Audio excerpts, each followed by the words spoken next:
e pedindo ao Senhor a direção do que falar aos irmãos que fosse da necessidade do povo de Deus, da igreja do Senhor. E o Senhor nos orientou a meditarmos à luz do texto que Paulo, na sua primeira carta aos Coríntios, escreveu àqueles irmãos, no capítulo 13. Convido os irmãos, assim, a abrirem comigo suas Bíblias, se puder ser projetado o texto para se acompanhar, e aí nós faremos uma leitura responsiva. Capítulo 13 da primeira carta de Paulo aos Coríntios, um texto muito conhecido. Entretanto, convém que nós o leiamos para rever pelo menos algumas das muitas e importantes considerações que Paulo faz ali naquele capítulo. Capítulo 13 da carta de Paulo aos Coríntios, primeira carta. Convido aqueles que podem a se colocarem de pé e nós vamos fazer então uma leitura. Não sei se os nossos amigos lá conseguem projetar. Capítulo 13.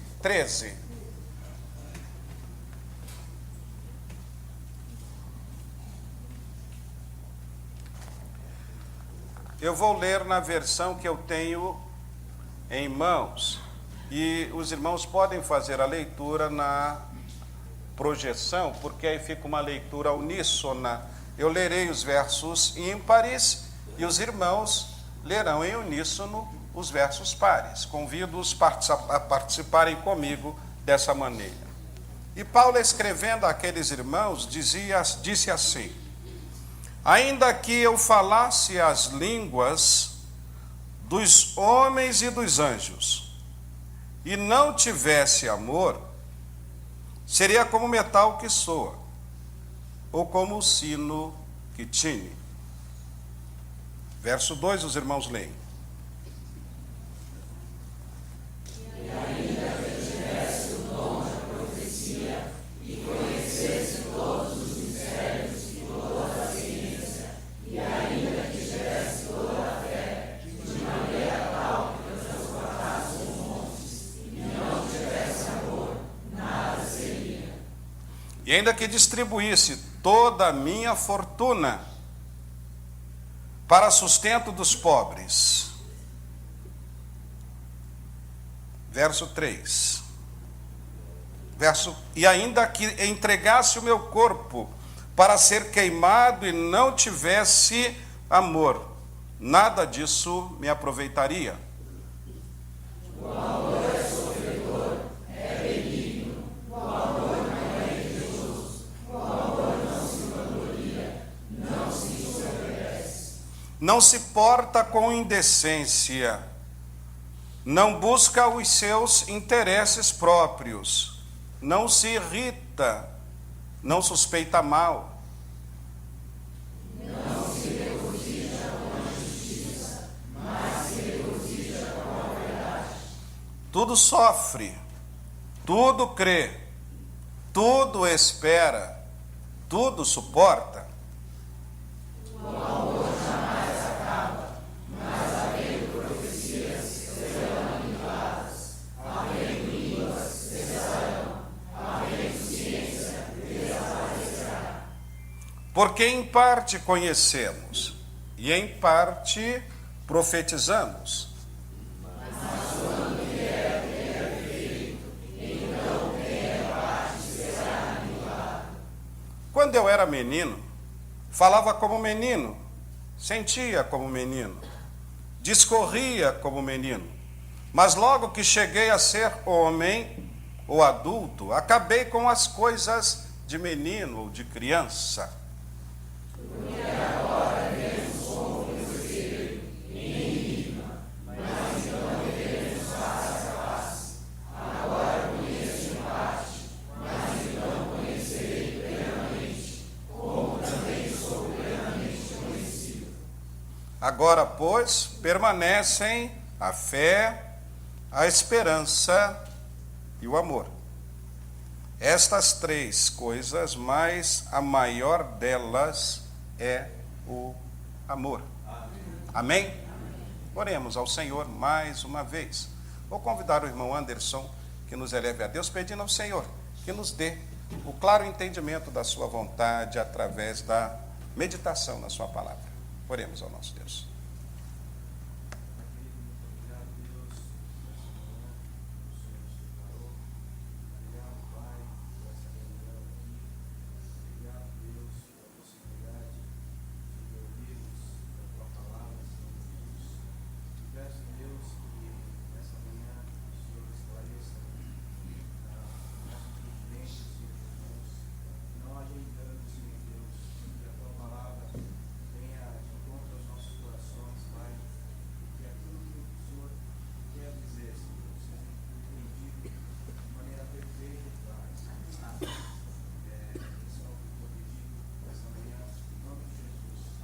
Amém.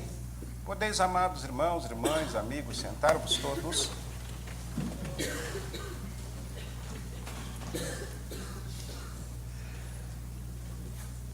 Antes de nós adentrarmos necessariamente nas considerações que podemos obter nesse texto, vamos tentar pensar um pouco sobre alguns possíveis motivos que levaram o apóstolo Paulo a escrever esta primeira carta à igreja em Corinto. A igreja em Corinto, ela foi produto do trabalho missionário do apóstolo Paulo. Ele, na sua primeira viagem missionária, ele passa por várias cidades, ele passa pela Ásia e vai para a Europa. Ele, chegando na Europa, ele passa por Filipos e algumas outras cidades vizinhas, e depois ele vai, então, ao coração da Europa, ao coração cultural da Europa. Ele passa por Atenas, e lá ele se depara com uma cidade tremendamente corrompida pela idolatria, que prevalecia em função de toda a influência da cultura romana, da cultura grega, que estabelecia a adoração de uma multiplicidade de deuses e de semideuses e entidades míticas que eram adoradas como seres verdadeiros. E logo depois o apóstolo Paulo é levado por Deus à cidade de Corinto. E ali na cidade de Corinto, uma cidade que havia recentemente sido reconstruída pelo Império Romano, o imperador Tibérius Cláudius, ele reconstrói essa cidade e estabelece para ela a condição de ser reconhecida como colônia romana. Isso trazia uma série de privilégios para os habitantes daquela cidade. Era uma cidade próspera, não é? Ela estava localizada numa região próxima ou junto ao mar e possibilitava que ela se tornasse próspera pela grande atividade comercial que se desenvolvia nela. Ela tinha 2 portos muito importantes através dos quais entravam e saíam mercadorias para enriquecer a cidade. E também o trânsito de pessoas na cidade de Corinto era muito grande. Pessoas que iam e vinham, e muitas delas procuravam então se estabelecer naquela cidade, buscando novas condições de vida. E ali se estabelecia. Era uma cidade de uma população muito diversificada, não apenas de judeus, mas também de gregos, de romanos e pessoas vindas de outras partes do mundo de então, que procuravam ali em Corinto melhores condições de vida. Era uma cidade tremendamente politeísta também. Ali na cidade de Corinto estava construído o templo da deusa Afrodite. A deusa Afrodite era tida na mitologia como a deusa do amor. Havia um templo dedicado a ela, construído numa montanha chamada de Acrópole, E lá naquele templo, 1000 sacerdotisas se dedicavam ao culto sagrado da prostituição. A prática delas era darem o seu corpo como oferta cultica, e os homens iam e vinham para praticarem a orgia sexual como forma de adoração àquela divindade. Também na região de Corinto, na cidade de Corinto, havia uma forte influência do homossexualismo. A gente ouve falar desse problema hoje que assola não só o Brasil, mas o mundo como prática humana. Isso é muito antigo, é mais antigo do que nós até talvez pensemos. Não foi à toa que Paulo escreveu na sua primeira carta aos Romanos uma advertência muito séria àqueles que deixavam a sua natureza, conforme Deus houvera criado, para buscarem homens satisfação com outros homens. Era muito comum. Era até uma forma de ascensão social em alguns casos, de ascensão social. Quando jovens eram levados para serem iniciados em algumas, na sua educação com seus mestres, e muitas vezes nesse convívio com homens mais adultos, a prática do homossexualismo era comum entre eles. O filme Alexandre mostra isso bem perto. Quem já o assistiu fica um tanto chocado, mas era verdade aquilo, não é? Pois bem, em Corinto, essa prática era muito comum. Era muito comum. E quando o apóstolo Paulo, então, ele inicia a sua ação evangelística na cidade de Corinto e tem um resultado extraordinário, embora cause, de certa forma, até alvoroço na cidade. É verdade, o evangelho ele tende a ser e precisa ser transformador, ele precisa ser impactador no sentido positivo, e a pregação de Paulo em Corinto causa um impacto muito grande. Muitas pessoas se convertem. Ele permanece ali durante aproximadamente 1 ano e meio, 1 ano e 6 meses, e durante esse período a igreja em Corinto é organizada. Pois bem, após esse período, ele prossegue nas suas viagens, ele é levado a sair de Corinto, volta a Jerusalém e reinicia nova viagem, nova empreitada missionária, e ele chega à cidade de Éfeso, onde também ele trabalha na organização da igreja em Éfeso. No capítulo 18 de Atos, nós lemos sobre a estada dele em Corinto. No capítulo 19, nós vamos ler da estada de Paulo em Éfeso, dando origem à igreja em Éfeso. E lá ele permanece também por um bom período, um período bem prolongado. Acredita-se que a primeira carta aos Coríntios, ela tenha sido originada exatamente dessa permanência de Paulo em Éfeso, onde lá ele recebe alguns emissários vindos da igreja de Corinto, trazendo algumas informações que não eram muito agradáveis a respeito do que estava acontecendo ali naquela igreja em Corinto. E inspirado e dirigido então pelo Espírito Santo, ele é levado a escrever aqueles irmãos, orientando-os, tanto advertindo aqueles irmãos, quanto orientando-os de procedimentos que deveriam ser tomados para que a igreja voltasse a ter a sua saúde espiritual restaurada. Então, na verdade, a primeira carta de Paulo aos Coríntios é uma carta muito pesada, muito dura, muito difícil para lermos, digamos assim, sem nos incomodarmos, porque nessa carta, Paulo vai tratar de assuntos muito sérios, desde do problema de desentendimento entre membros de igreja. Ali era uma igreja que estava severamente fracionada no seu grupo de membros. Haviam grupos que se identificavam com ideias dos mais diversos líderes exponenciais daquele tempo. Uns diziam ser de Paulo, outros de Pedro, outros de Apolo, e até outros mesmos identificando-se como de Cristo. Era uma igreja onde a unidade estava seriamente abalada. Mas havia problemas bem mais até agravantes do que este. Né? Havia naquela igreja um caso explícito de incesto. Um caso explícito de incesto. Havia um tal homem, agora por certo, então já adulto, que ele estava coabitando maritalmente com uma mulher que havia sido a sua própria madrasta. Não é? Uma coisa assim bem grave.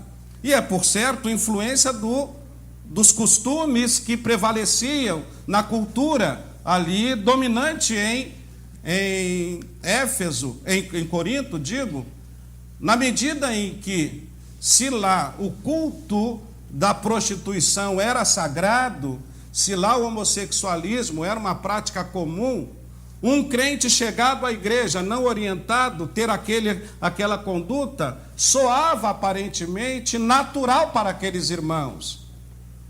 Soava natural, na medida em que ele não, por certo, não fora bem orientado, ou ele resistia a aceitar até a orientação que lhe era dada. Então aquilo soava comum. Se lá fora é assim, se é comum na nossa cultura, por que não entre nós? Então isso era comum. Paulo vai dedicar um capítulo muito importante. Eu recomendo que nós releiamos este capítulo depois, com atenção, capítulo 7, sobre a importância do casamento, inclusive para os solteiros. Eu costumo dizer que eu sou um defensor ardoroso do casamento dos jovens crentes. Se preparem para casar. Alguns têm me ouvido sobre isso. Não é? Paulo vai dedicar o capítulo 7 sobre o casamento e a importância do casamento. Porque hoje nós temos exatamente uma proposta diferente em nossos dias. Não é? Vejam que não é um problema novo. Não é um problema novo. Pois bem, Paulo vai falar, ainda na primeira carta aos Coríntios, sobre o problema da ceia do Senhor. Já ouvimos aqui sobre essa abordagem. Paulo vai falar também sobre o problema dos dons espirituais. Interessante que na igreja em Corinto, a questão dos dons espirituais não é se aqueles irmãos tinham ou não dons, não é? Ele vai descrever, inclusive detalhando aspectos sobre a posse de dons pelos crentes e da forma como esses dons espirituais eles eram ministrados por Deus à igreja, para capacitar os crentes para a edificação do corpo de Cristo. Mas lá na igreja em Corinto, então não era um problema de falta de dons espirituais. Talvez um dos problemas fosse a não compreensão da importância, do valor, do papel dos dons espirituais, até porque isso causava também dificuldades na igreja. Não é? Ele vai falar sobre isso, ele vai falar novamente sobre o problema da unidade da igreja, de uma maneira específica, quando ele traz a simbologia, a figura, né, representativa da igreja, quando ele compara a igreja com o corpo humano. Quando ele compara a igreja ao corpo humano. Aí parece-nos, né, alguns sugerem isso, e eu partilho dessa ideia também. Parece que ele faz agora, ele abre um parêntese. Abre um parêntese porque a partir do capítulo 14, ele vai voltar a falar sobre o problema também de dons espirituais, de unidade da igreja, que eram assuntos que ele havia já abordado anteriormente.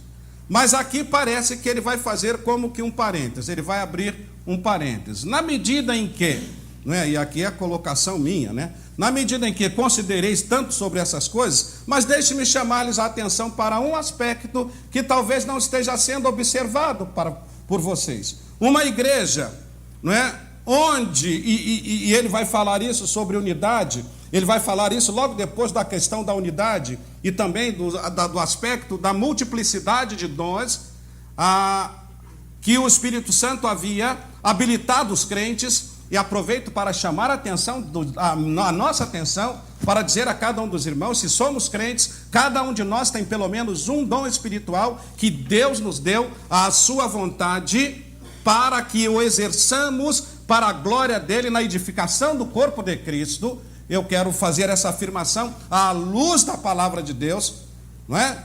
Que você, crente, tem um dom espiritual. Paulo ele vai chamar a atenção, até porque pode ser que alguém não saiba que dom eu tenho. Que dom eu tenho. Acho importante que cada crente tenha a percepção espiritual daquela capacitação que Deus lhe deu, que é diferente.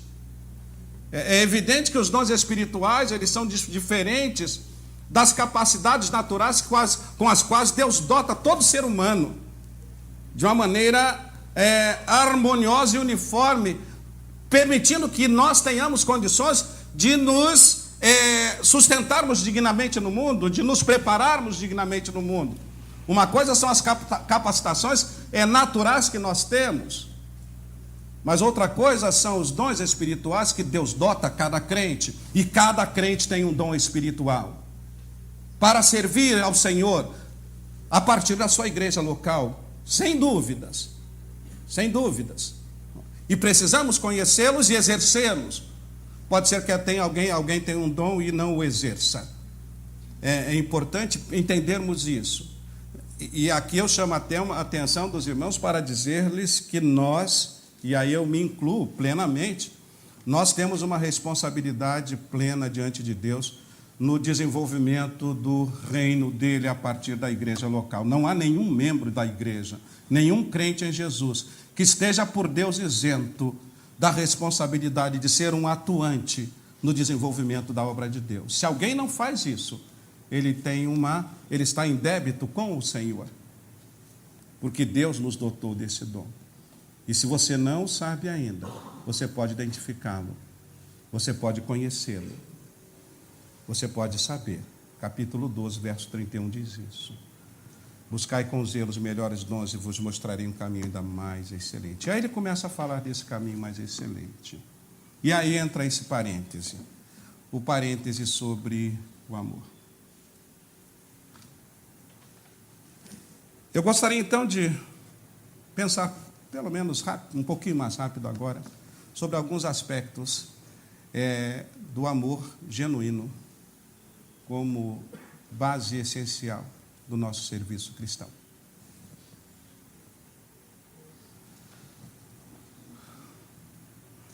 O Novo Testamento, ele nos foi legado inicialmente, ele nos foi dado inicialmente na língua grega.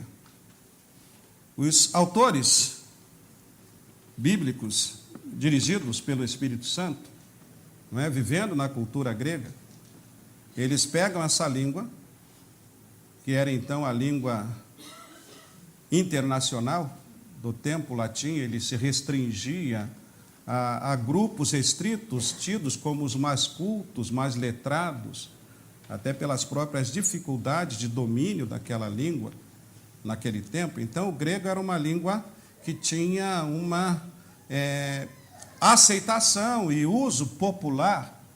E Deus, na sua sabedoria, ele inspira os seus servos a usarem essa língua que dominava o mundo. A cultura grega ela vai invadir o mundo ocidental e também vai invadir outras regiões. E Deus usa então aqueles seus servos para escreverem o Novo Testamento, basicamente, essencialmente, na sua grande maior parte, se valendo da língua grega. Alguns textos pequenos, partes em aramaico, mas a grande parte dos textos do Novo Testamento foram escritos na língua grega, porque ela era muito mais de fácil acesso a todos. E os autores utilizaram o chamado grego koiné, que era o grego popular, a língua do povo. Não foi um grego erudito, que somente alguns dominavam. Isso permitia também que todas as pessoas que tivessem, de alguma maneira, o domínio linguístico, eles pudessem ter acesso às palavras do Senhor, à palavra de Deus inspirada. Eles não estavam na dependência agora mais do sacerdócio judaico, que tinha os oráculos do Senhor transmitindo através dos sacerdotes ou dos profetas. Eles eram apenas os porta-vozes. Não, agora essa palavra de Deus ela pode ser acessível e é acessível a todos. E se valendo então dessa língua, eles utilizam toda a riqueza do vocabulário grego para escreverem. No capítulo 13, então, nós temos poderíamos dizer, hino ao amor, onde Paulo ele tenta não definir, mas ele conceitua, ele faz uma conceituação ampla sobre o verdadeiro amor que deveria permear e impregnar a vida de todo crente na obra de Deus. Na obra de Deus. No grego, os irmãos já sabem disso, muitos sabem, mas no grego o grego ele dispõe de 3 palavras comuns para se referirem ao amor. E uma das palavras, ela é muito usada no nosso vocabulário aqui, no nosso uso comum, é a palavra eros e os seus derivados. Então nós ouvimos falar erótico, erotismo, não é? Tudo isso derivando de uma palavra grega, eros. Essa palavra eros, no grego, se referia, quando o grego usava essa palavra, ele se referia essencialmente ao relacionamento de amor mantido entre um homem e uma mulher. E todas as expressões, inclusive, desse amor, até mesmo na esfera da sexualidade. Então, abrangia todo esse envolvimento relacional de um homem com uma mulher. O Novo Testamento não usa essa palavra em momento algum para se referir a amor. Ela não é uma palavra neotestamentária. Uma outra palavra é a palavra filéu, que se referia ao relacionamento, ao amor do relacionamento mantido por pessoas, não apenas no seu núcleo familiar, mas de pessoas para pessoas, incluindo pessoas fora do seu vínculo familiar mais próximo. Aquele relacionamento amistoso que podia ser maior ou menor, que era mantido entre as pessoas. Então, esse relacionamento era descrito através do termo filéu, que daí nós traduzimos por amizade. Então, é uma tradução, filéu, amizade. Não é? E outras expressões que derivam daí. Nós temos palavras como Filadélfia e outros que têm essa derivação. Esta palavra tem bastante uso nos textos bíblicos. E a outra palavra? A outra palavra é a palavra ágape. Dizem os estudiosos que essa palavra ágape, quando comparada com eros e com filéu, era a palavra mais fraca no seu significado próprio. Ela não era tão clara para o uso do grego. E foi exatamente por razões aí que talvez o Senhor nos explique lá no céu, não é? Que Deus escolheu essa palavra, orientando-os e aplicando essa palavra uma significação específica para se referir ao amor de Deus para com os homens e aquele amor que Deus desejava que os homens tivessem, tanto para com Ele, assim para com os outros. Esse amor, e aí eles vão dar um significado de amor profundo, amor maior, amor desprendido de qualquer interesse. Amor que vai ao ponto do sacrifício de si pelo amado, pelo ser amado.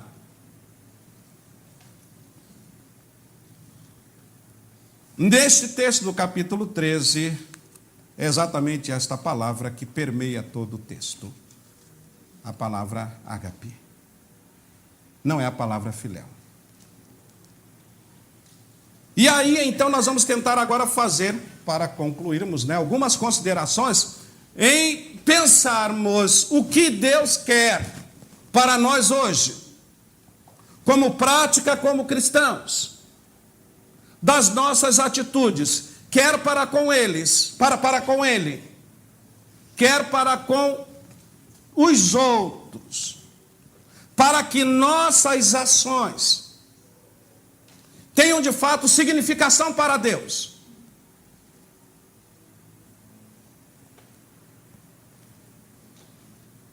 Esse é um exercício difícil. Porque amar não é fácil.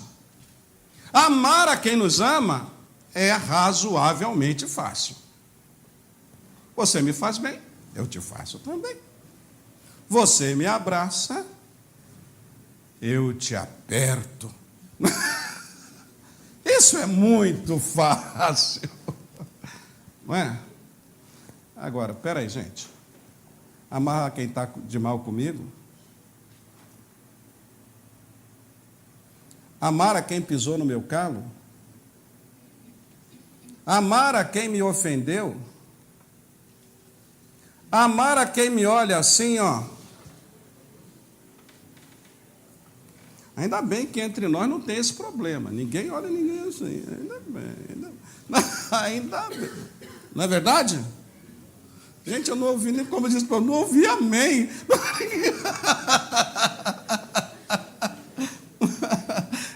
É até uma questão a pensarmos. Porque isso requer de nós mudanças, de dentro para fora.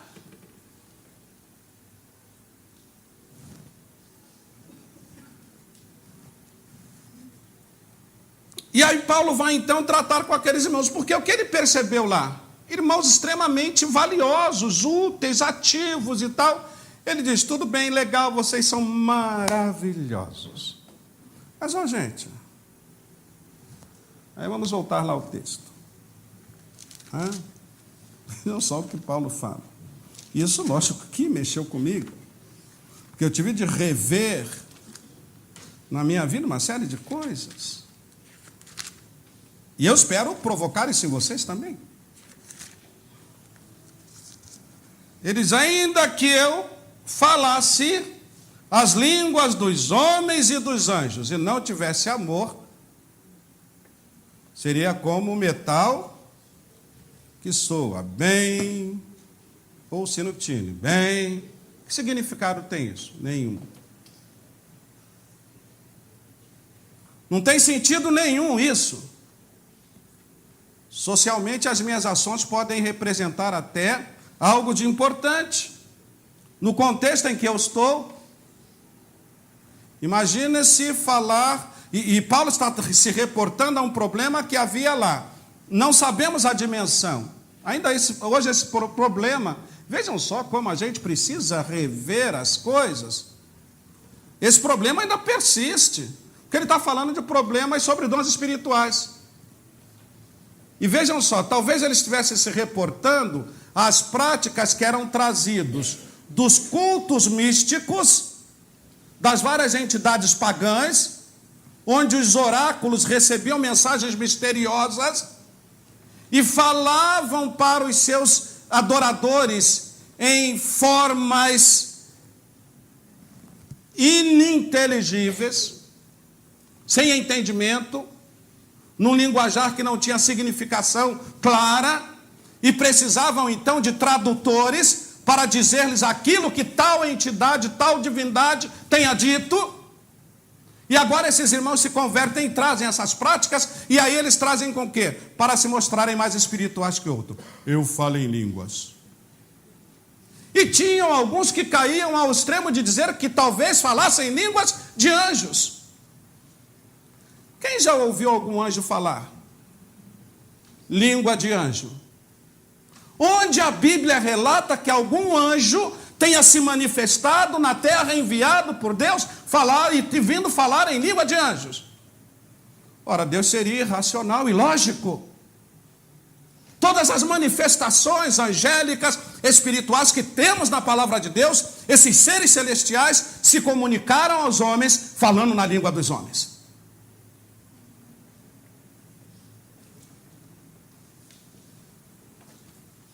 Se alguém tiver algum relato bíblico que mostre isso, me mostre. Até ontem eu não vi. Mas ainda hoje se discute. Você fala língua estranha? Estranho, né? E o pior de tudo é quando me procuram para responder sobre isso, gente. Aí eu tenho que amar com ira. Como vamos gastar tempo com essas coisas? Porque se eu falar línguas, ainda que, vejam essa locução, ela dá uma hipótese partindo de um princípio de que não acontecia. Ele estava afirmando o quê? Olha, ainda que, ou seja, eu falo a língua dos homens. Mas se eu falasse a língua dos anjos? Ele estava dizendo, eu não falo língua de anjos. É o que Deus está dizendo, gente. Eu não falo. E aí depois ele vai retomar essa questão mais detidamente no capítulo 14, dizendo, olha, gente, quando tiver alguém que fale assim, tem que ter pelo menos alguém que interprete. Cadê a Brenda? Chegou? Não é? A Brenda, ela pode falar e aí a Leila interpreta. Mas, vejam só, mas ele vai abordar sobre o amor. Paulo está dizendo, olha bem, sem amor, isso é inutilidade. Ele vai dizendo que eu desse meus bens, todos eles, e chegasse aqui, né? E dignamente, com toda a boa intenção, aqui estão os meus bens, Senhor. Sem amor, nada disso tem valor para Deus. É óbvio que para nós isso representa muito. Nós somos movidos pelo nosso ego, que muitas vezes quer satisfação pessoal. Foi por isso que Jesus Cristo disse, aquele que quiser vir após mim, tem que se negar a si mesmo. Não há como agradarmos a Deus sem nos quebrantarmos. E quando fazemos isso, aí o Espírito Santo, ele toma conta de nossas vidas. Aí ele nos enche dele, do Senhor. Aí o amor de Deus, ele se impregna em nossas vidas e passa a transbordar nas nossas ações. Não fazemos isso para que os outros vejam. Devemos fazê-lo para que o Senhor seja glorificado e para sermos usados por Ele. É aí que tem valor. E nossas ações no reino de Deus, e todas elas precisam ser movidas pelo nosso genuíno amor ao Senhor e aos nossos irmãos e às pessoas que estão lá fora. E isso é vida em Cristo. E quando há amor de Deus dominando nossas vidas, pela ação do Espírito Santo, aí há submissão a Deus. Aí a minha vontade desaparece. Aí nós vamos poder tentar imitar Paulo ao dizer, aí já não sou eu mais quem vive, mas é Cristo que vive em mim.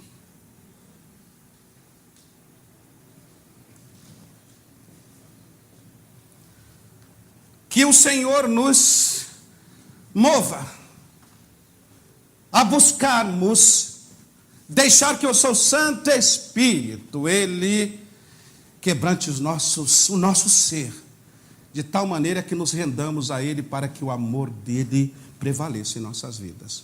Aí nosso viver, ele será de fato agradável a Deus. O nosso serviço vai ser um serviço para a glória do Senhor. As nossas ações vão produzir resultados pelo nosso testemunho nas vidas daqueles que estão ao nosso redor. Porque o Senhor há de ser glorificado em nós. Porque o amor de Deus há de ser transbordante em nossas vidas para servi-lo, para nos dedicar a Ele, para nos dedicarmos aos outros, com todo desprendimento, mesmo até em prejuízo nosso. Mas em prejuízo nosso, e aí? A recompensa vem de Deus, vale a pena. Porque como Paulo vai dizer lá no final da sua carta aos Coríntios, sede firmes e constantes, meus amados irmãos, sempre abundantes. Por quê? Porque o vosso trabalho não é vão no Senhor, feito em amor. Amém? Vamos amar em Jesus.